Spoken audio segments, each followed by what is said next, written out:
Now, what is there in a 12 pulse transformer? So, the circuit arrangement of a 12 pulse transformer is shown here.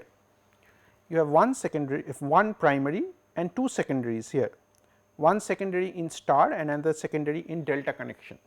Okay.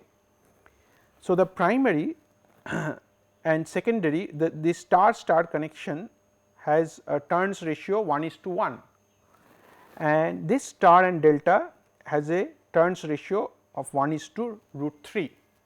Okay.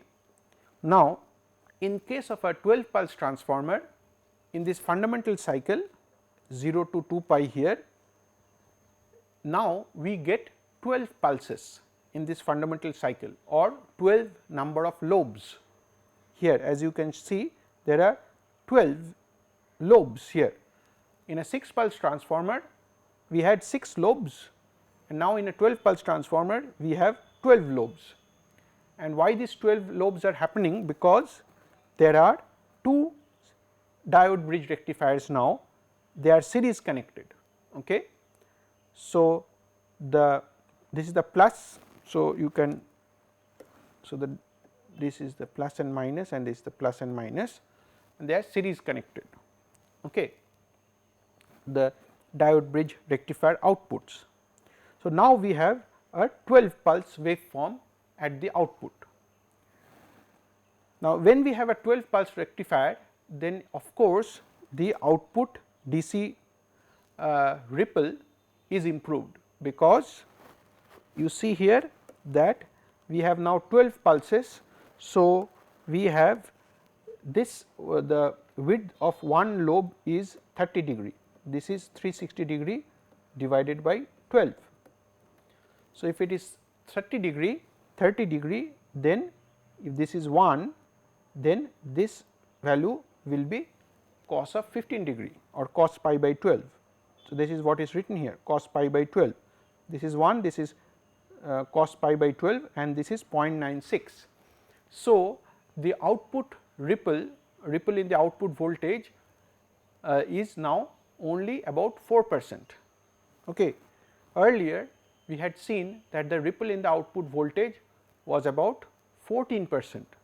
So, the 12 pulse rectifiers were used in earlier days, or even now today also 12 pulse rectifiers are used, because it gives a substantial improvement on the output voltage ripple. Okay. But there is one more benefit, that is what we will focus now, is the improvement in the input current. Okay. So, we would like to see how a 12 pulse rectifier or a 12 pulse rectifier from a 12 pulse transformer, how does it improve the input current harmonics. Okay. So, that is what we are saying, what is the effect on the input current distortion. Okay. We are not focusing on the output voltage here. So, in order to understand what is the input current, so we see we can make the MMF balance on the transformer. So, we have this one, this has a 1:1 turns ratio, and this transformer has 1:√3 turns ratio. Okay. So, therefore, I capital A here is the sum of contribution from these two transformers. Okay. So, therefore, I capital A is IAS plus √3 times IA dash. Okay. So, this has a turns ratio of this one. So, we can also write here. So, this is coming from the star, this one is coming from the star, that is this contribution. So, I capital A is this IAS, and this contribution is coming from the delta. Okay. This is coming from the delta transformer. So, we can say that √3 into IA dash is equal to 1 into IA. Okay. From the for the delta part only, we can write this relationship, from which we have written this one here √3 IA dash, because the turns ratio here is √3. So, √3 times this current. is this one. Similarly, we can also write IB and IC, which is following the same procedure. Okay. Now, then the question comes up, what are the values of IA dash, IB dash and IC dash. Okay. Now, the output current of the delta transformer IAD, so we can write the KCL at this junction. So, IAD is nothing but IA dash minus IC dash, that is what I have written here. In a similar way, we can write IBD and ICD as IBD as IB dash minus IA dash, that is writing the KCL at these 3 nodes. Okay. So, these are the 3 equations here. So, subtracting 2 from 1, I can find out IAD minus IABD is like this, and for a balanced system, if we assume that IA dash plus IB dash plus IC dash is equal to 0, then we can substitute it back, and thereafter we get an expression of IA dash is equal to IAD minus IBD divided by 3. Okay. So, we are getting the current IA dash in terms of these line currents. The phase currents in the delta are obtained as a function of these 2 line currents. So, IA dash is equal to IAD minus IBD divided by 3. Okay. And by symmetry, we can also write IB dash is IBD minus ICD by 3 and IC dash ICD minus IAD divided by 3. Okay. Now, let us look into what are IAS and IAD waveforms. Okay. This is important to understand the waveform of I capital A. We are trying to get the waveform of I capital A. Okay. We have found one relationship, this is this one, I capital A is the contribution of the star and the delta, that is first, and then we have also found out IA dash is a function of these IAD, IBD, ICD. Now, we would like to plot what is the waveform of IAD and IAS. Okay. This current and this current, how will it look like? So, we have seen, so this is what we have already studied. We have said, and also from your basic power electronics, you can recollect that the current IAS here is a quasi square wave, okay, which we have just also said in the few slides back. It is a quasi square wave like this here, that is IAS, right. Now, IAD is also a quasi square wave. Okay. This is also feeding a diode bridge 6 pulse rectifier here. This is a 6 pulse, this is another 6 pulse. IAD is also like this, but IAD is phase shifted by 30 degree. Why? Because the line voltage of the delta is same as the phase voltage, there is no phase shift, whereas the line voltage in a star connection is 30 degree leading to the phase voltage. Okay. So, for that reason, the sequence of conduction of the diodes in this rectifier will be 30 degree phase shifted, and hence the current waveform IAD will be exactly similar to IAS, but it will be 30 degree phase shifted because of how the diodes are conducting in the upper rectifier and the lower rectifier, because this voltage and this voltage has a 30 degree phase shift between them. So, therefore, IAS and IAD will have a 30 degree phase shift in it.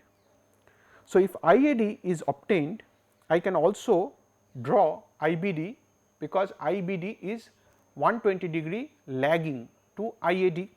So, therefore, I can, so this is my IAD, and so IBD is 120 degree. So, you can see here this is 120 degree or 2 pi by 3 shifted, IBD is 2 pi by 3 shifted on this side. So, once we get IAD and IBD, we have seen IA dash can be readily obtained, as IAD minus IBD by 3. So, IAD minus IBD by 3.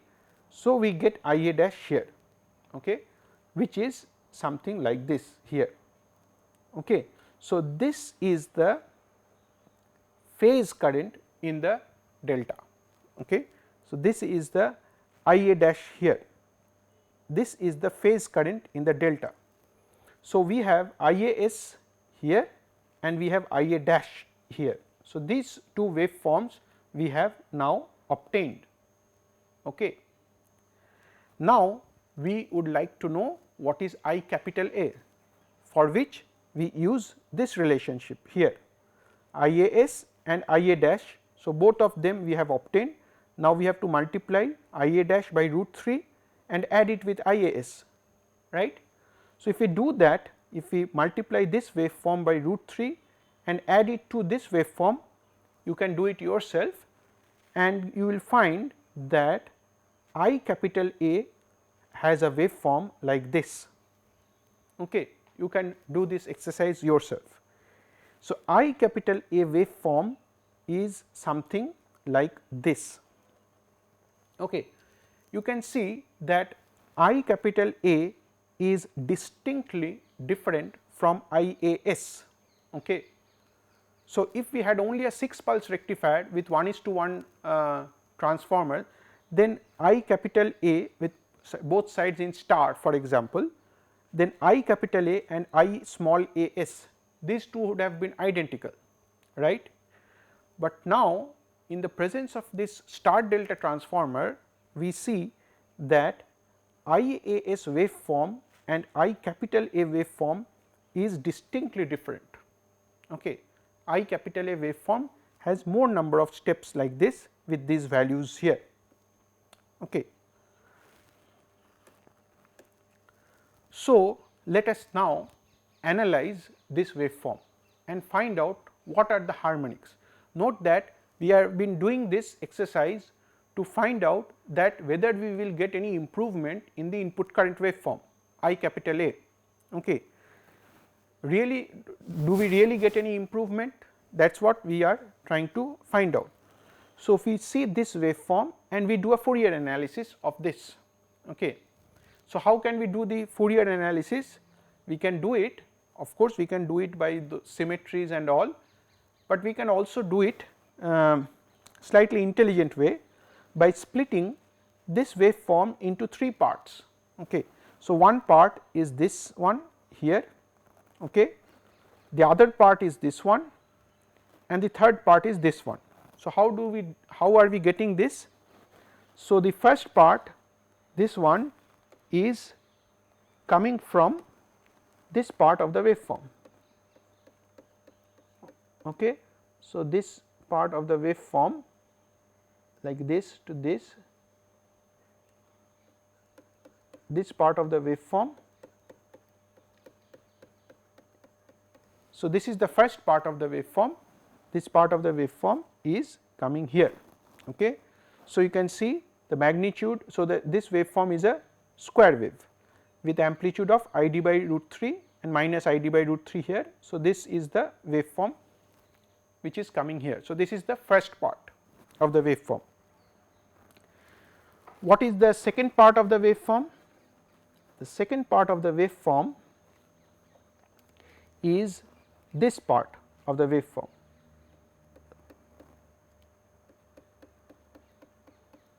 And this part here. So, it is like this here, here and here. So, this part of the waveform is what is drawn here. Okay. So, this is the second part. So, the amplitude of this one is 1 plus. So, the amplitude is 1 plus 1 by root 3 minus 1 by root 3 and so the amplitude is 1 here. So, because it starts from 1 by root 3. So, the amplitude is 1 plus 1 by root 3 minus 1 by root 3 and so the amplitude is 1. So, that is what we have said, it is a quasi square wave, starts from pi by 6 and then it has an amplitude of 1 here. Okay. So, this is the second part of the waveform. What is the third part of the waveform? The third part of the waveform is this part here.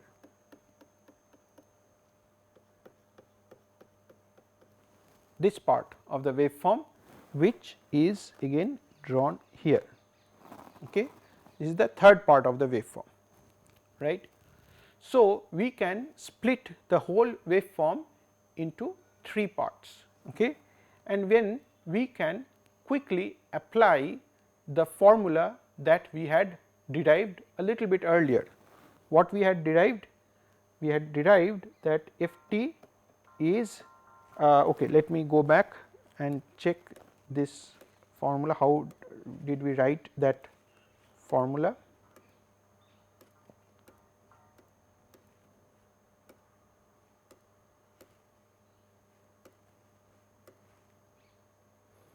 So, we had seen that f t is equal to 4 I by n pi cos n alpha sin n omega t. That was the generalized expression for an angle of alpha quasi square wave with alpha and pi minus alpha here. So, therefore,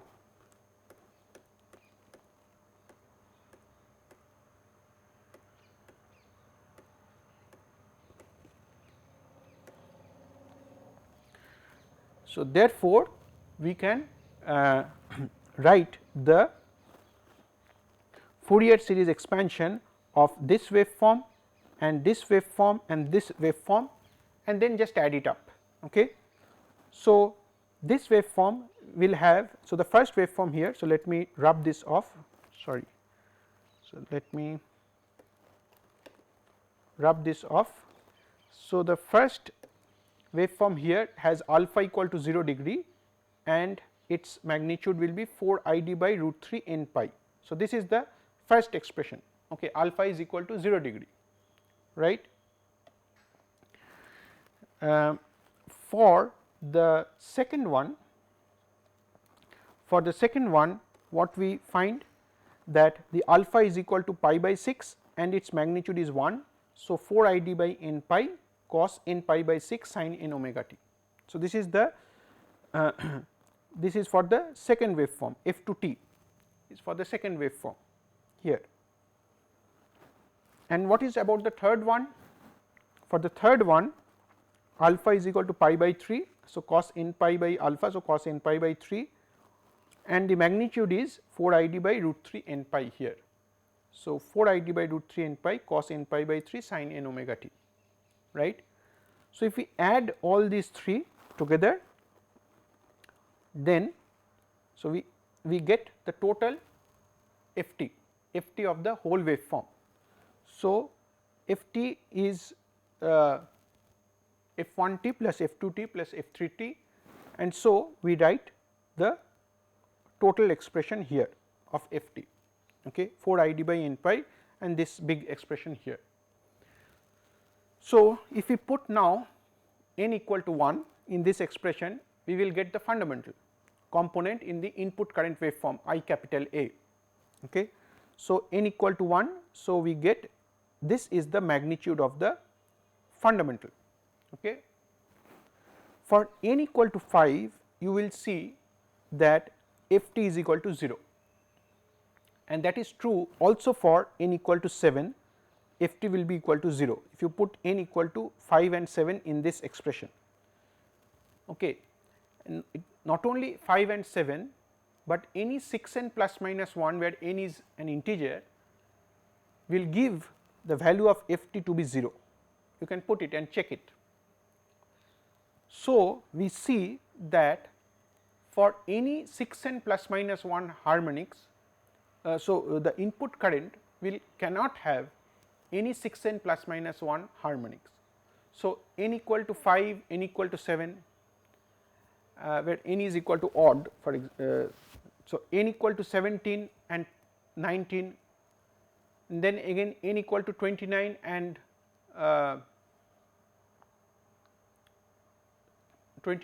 31, these harmonics will all be absent. Okay. Now, for n equal to 11, if you put for n equal to 11, you will get again another value. So, this means that the harmonics present in the input current are at 11, 13, 23, 25 and in general 12 and plus minus 1 harmonics are present. Okay. So, this 5th, 7th harmonics are totally absent.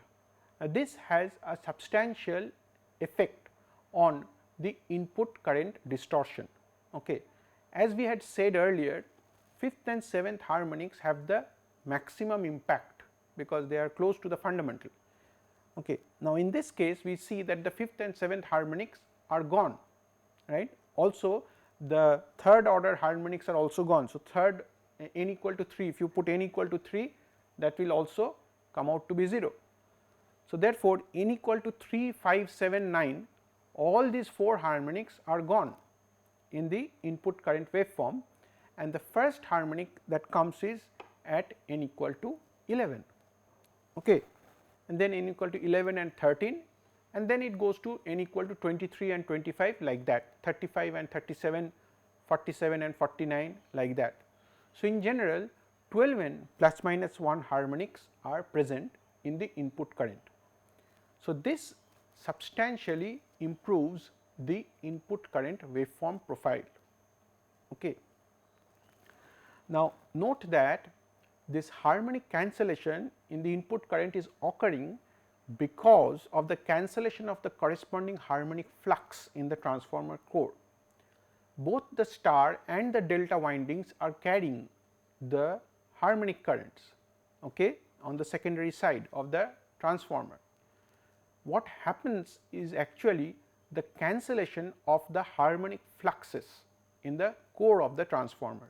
This you should understand. Okay, that is why the input current does not have the 5th and 7th harmonics.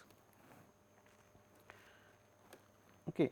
So, this is where we have shown the waveforms of IAS and IAD and then you can see the harmonics are present in the star and delta waveforms, that is what it is shown here, but in I capital A, that is the primary input current, the harmonics are 11th and 13th of that magnitude. Next we will see how can the harmonics be further improved. Okay. How can the harmonics be further improved? So, we can use in a similar way 18 pulse, 24 pulse or 48 pulse transformers. Okay. Now, for getting this higher pulse number, so as we go to the higher pulses, for example, if we go to a 24 pulse transformer, then the first band of harmonics will reside at 24 n plus minus 1. So, 23rd and 25th is where the first harmonics will reside. All other harmonics before 23rd will be totally absent. So, that is an advantage in terms of the input current quality. Of course, it is a disadvantage in terms of the complexity of the transformer. There is always a trade off, okay, between what is the how much improvement in harmonics we want to get and how much complex we would like to make our converter along with the transformer. Okay. So, for getting these higher pulse numbers, we can use the zigzag transformer or extended delta transformer. Okay. Now, let me, before I proceed on the zigzag transformer, let me see or let me show you how the zigzag transformers or these multi-pulse transformers can be used in a suppose a cascaded edge bridge converter. So, we had seen that cascaded edge bridge converters had a large number of DC sources, isolated DC sources, we required them, isolated DC sources here.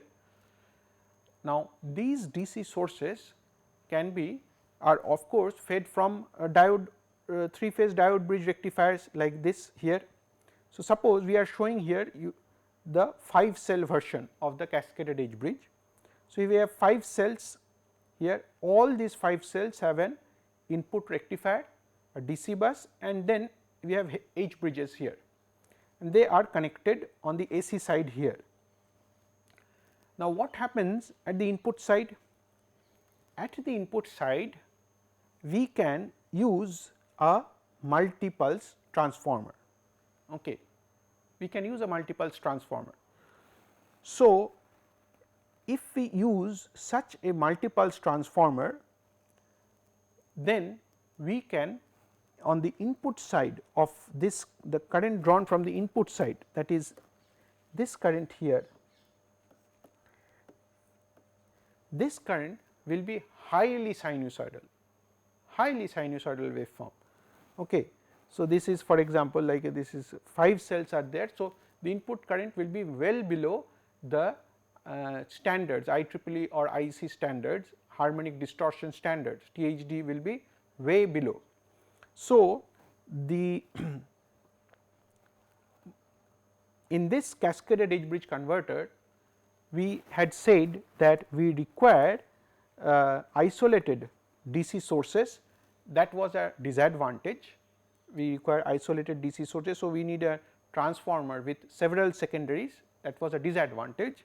However, this advantage to some extent can be used to our advantage by making a multi-pulse transformer here. Okay. So, if we use such a thing, then the input current distortion can be substantially reduced. Okay. So, in a similar way, the NPC, the neutral point clamp converter, we had seen that there was a DC bus, and this DC bus can also be created from a star delta transformer. Okay. So, in NPC, so we had seen that in NPC we had this DC bus. So, this was going to the 4 switch. So, this was the NPC converter. So, we can make a star delta transformer, okay, with rectifiers and can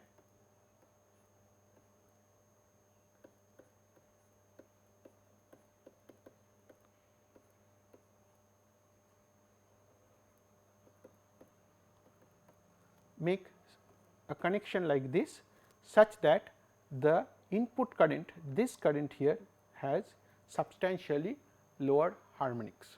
Okay. This is possible. Okay. So, when we talk about this higher pulse transformers, we usually talk about zigzag or extended delta connections. So, we continue with the multi-pulse transformer. So, today's discussion will be on zigzag transformer and how the zigzag transformer helps in improves the input current harmonics. So, that is what we will study. Now, here we see the zigzag transformer. There is, you can see here, there is a, suppose there is a star connected primary and there is secondary 3 phase, but in this secondary winding, in this secondary side of the transformer, the windings are split into 2 parts. Okay. So, for example,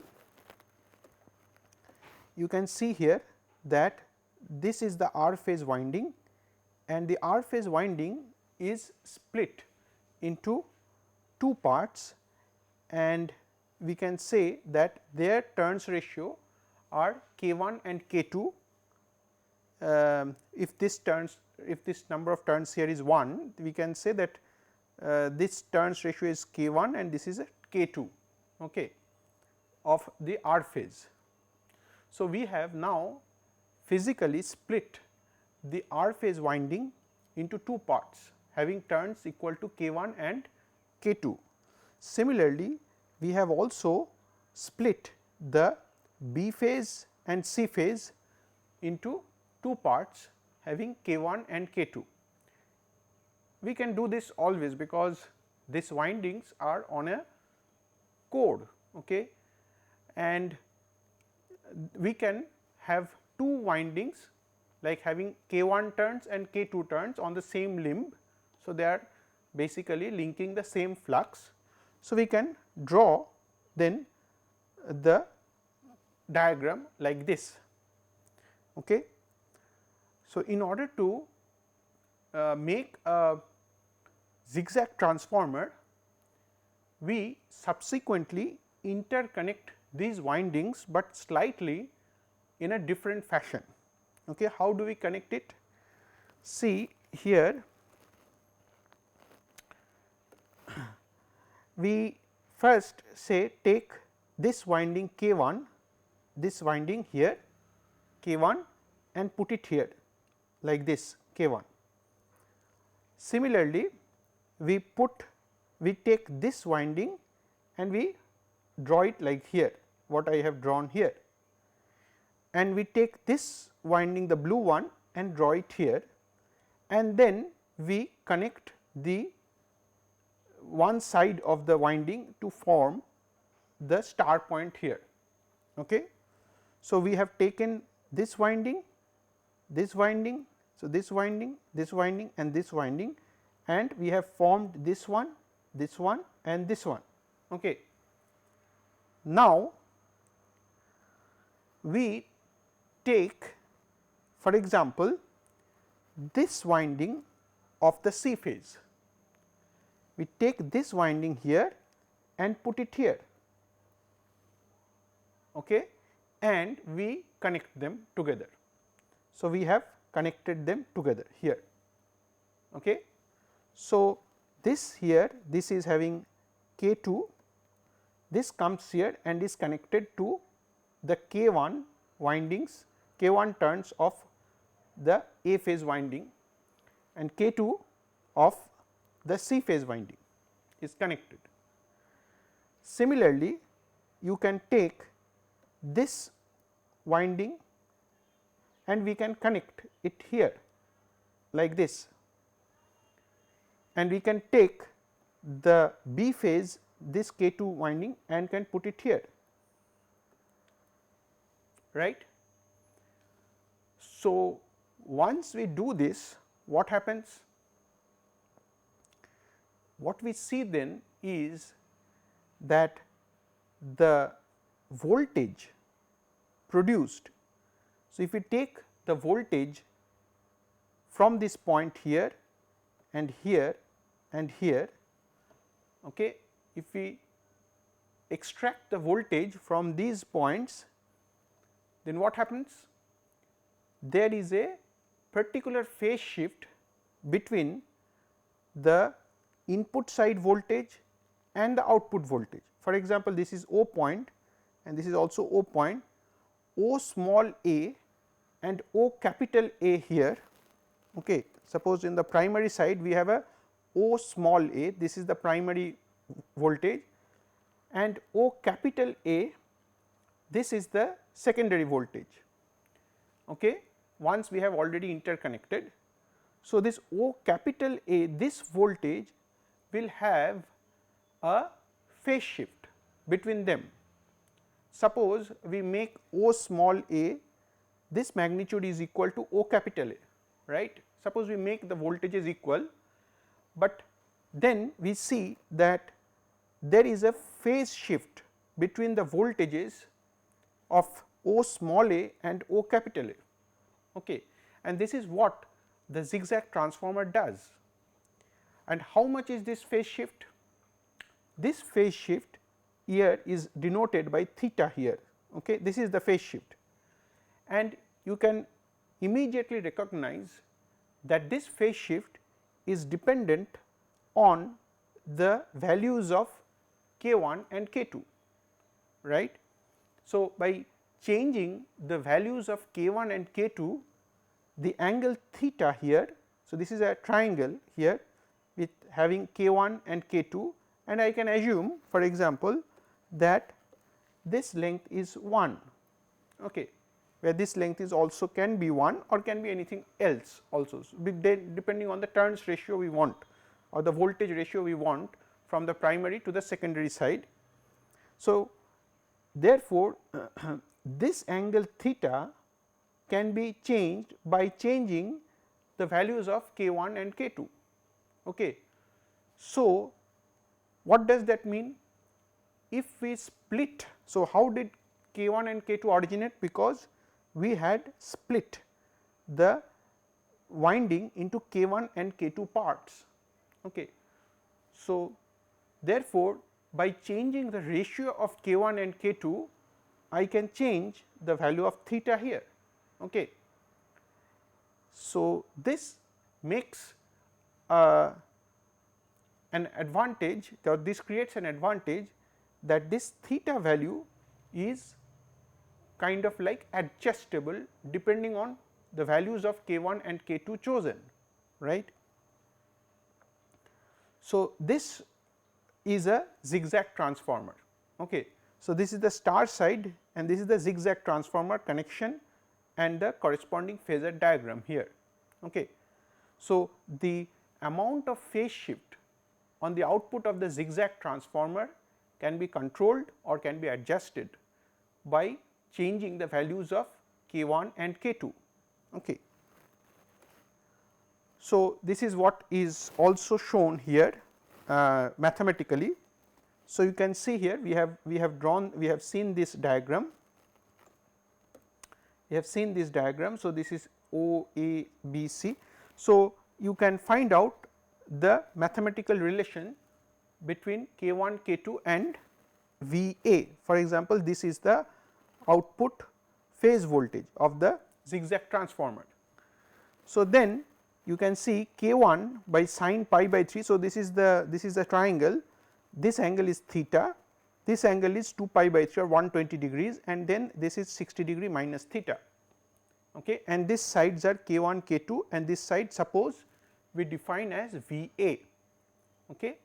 That is the required line voltage, required phase voltage magnitude. So, therefore, we can write K1 by sin pi by 3 minus theta is equal to K2 by sin pi by 3,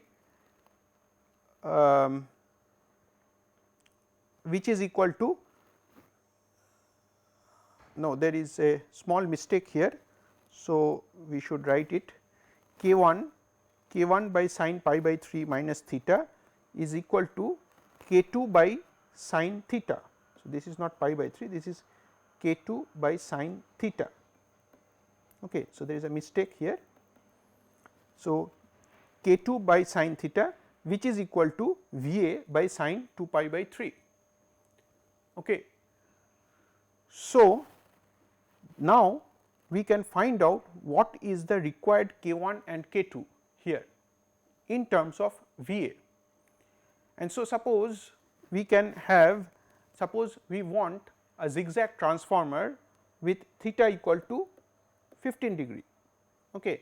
Then we can find out what is the required value of K1 and K2. Okay.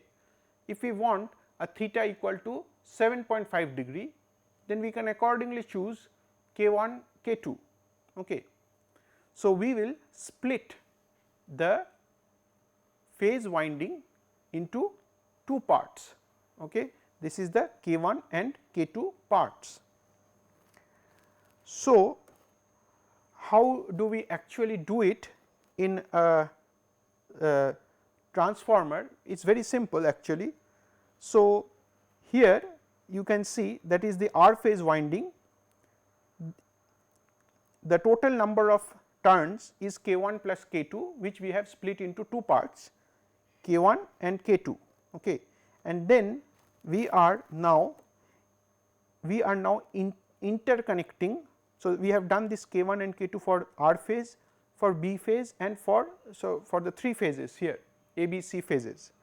Now, we can interconnect as per this diagram here, and then we will see that we are getting the required phase shift between the primary and secondary side of the transformer. Okay. So, this is the secondary side, we have not shown the primary side. This is the secondary winding connections, which is connected now in a zigzag fashion. Okay. So, this is how we actually do the circuit, or we actually do the connection. So, for n pulse transformer, now coming back, so we were talking about the 12 pulse transformer. Now, in case of a zigzag transformer, suppose we want to get a 24 pulse transformer, or in general we can say that if we require an n pulse transformer, the phase shift required in the secondary output of the zigzag transformer is 360 degree by n. So, for example, for a 24 pulse zigzag transformer, the phase shift required is 15 degree. For a 48 pulse zigzag transformer, the phase shift required will be 7.5 degree, that is 360 degree divided by n. Okay. And the number of rectifiers to be used is n by 6. Okay. For 24 pulse zigzag transformer, the number of rectifiers is 4. So, let me show you a connection here. You see here a 24 pulse zigzag transformer connection. So, here you can see that the primary is connected in star and there are 4 secondaries. Okay. Why 4 secondaries? Because for a 24 pulse we require 4 secondaries, each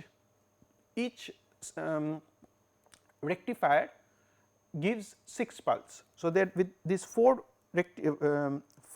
secondaries, of course, we have 4 rectifiers connected here, we have not shown that. So, if you see here, these outputs are connected to rectifier. Okay. This output is again connected to a rectifier. Similarly, there is a rectifier and there is a rectifier here. So, there are 4 sets of rectifiers here, right, and these 4 sets of rectifiers, they will be series connected. Okay. So, that we get 24 pulse voltage output here. Okay. So, each rectifier gives 6 pulse and 4 rectifiers will give us 24 pulse rectifier output, right. And so, what will be the phase shift angle? What will be the phase shift angle? The phase shift angle will be 15 degrees. Okay. So, we can have the star, we can assume that star as a 0 degree. So, we can have one star connected transformer secondary having a 0 degree phase shift. Then we will have minus 15 degree, plus 15 degree or 30 degree. Of course, 30 degree we can have with the delta. Okay. So, we need 4 transformers whose output voltages are phase shifted by 15 degrees. So, one transformer is the star which gives a 0 degree phase shift, one can be a delta which gives us a 30 degree phase shift, but we need 2 more which we will get from 2 zigzag transformers. One gives us a 15 degree phase shift, one gives us minus 15 degree phase shift. Okay. In this way, we will be able to arrange for a 24 pulse transformer rectifier arrangement. So, what is the advantage of the 24 pulse? The advantage is that this current, input current, will have harmonics.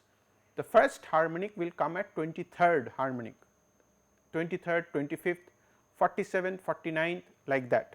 No other harmonics will come on the input side, input current. Okay.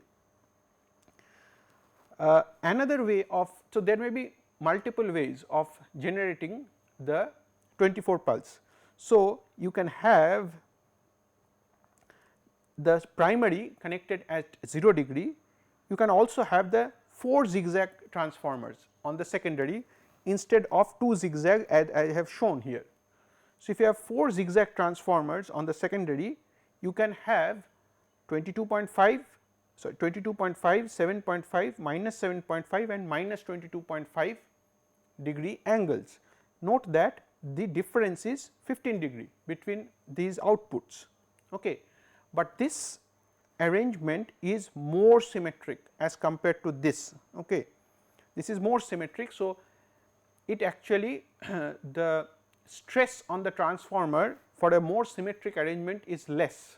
Okay. In particular, during short circuit condition of the transformer, there is a stress on the transformer, and due to the short circuit current, and this the mechanical stress on the windings can be more symmetric if we have a more symmetric output on the zigzag transformer. Okay. So, preferably this connection may be used. Okay.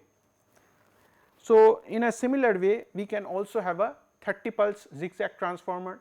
So, with 30 pulse zigzag transformer the phase shift required is 360 degree by 30. So, 12 degree, and how many we will need, how many rectified zigzag transformer or how many rectified transformer, we need 5, because each rectifier produces 6 pulse. So, for 30 pulse we will require 5 such sets. So, then you can have different types of arrangement like 0 degree here, then you can have 6 degree, minus 6 degree, minus 18 degree, 18 degree and 30 degree. Okay. So, 12 degree gap between them, or you can have 0 degree and 0 degree like this, you can have minus 12, minus 24 or plus 12 and 24 degrees. Okay. So, this is how the zigzag transformer can be helpful for creating the phase shifts, right. So, it is like the construction is quite simple, because it is only a matter of changing the values of k1 and k2 in order to change these angles. So, this angle is for example 24, and this angle this angle is minus 24 degrees, and this angle can be minus 12 degrees, and you can see from the diagram here that the k1 and k2 ratios are changing. Okay. Here we have changed the sequence also 12 degree, and so by observing this one you will be able to find out how much phase shift is required. Now, we will talk about another transformer which can also produce this phase shift, which is the extended delta transformer. Okay. So, the in extended delta transformer also the secondary winding is again split into two parts, k1 and k2, and subsequently they are interconnected. In case of a zigzag transformer, this interconnection happened with one side connected in star.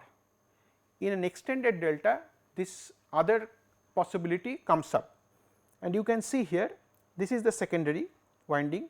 Again you have a k1 and k2 split, that is blue colored, this is the winding, it is split into k1 and k2 parts. This one is split into k1 and k2 parts, and this one is also split into k1 and k2 parts. And now, if we take, and so the connection is like, it is made like this here. So, this phase comes and connects here, this phase comes and connects here. So, then again we find that the theta angle between the voltage at point A and the voltage at small point A here, there is a phase shift between the primary and secondary side. Okay. And so, this theta angle can again be controlled by choosing values of k1 and k2 and changing the ratio. Okay. So, extended delta and zigzag are basically following the same principle, where we change the, where we split the windings into two parts k1 and k2 and then reconnect.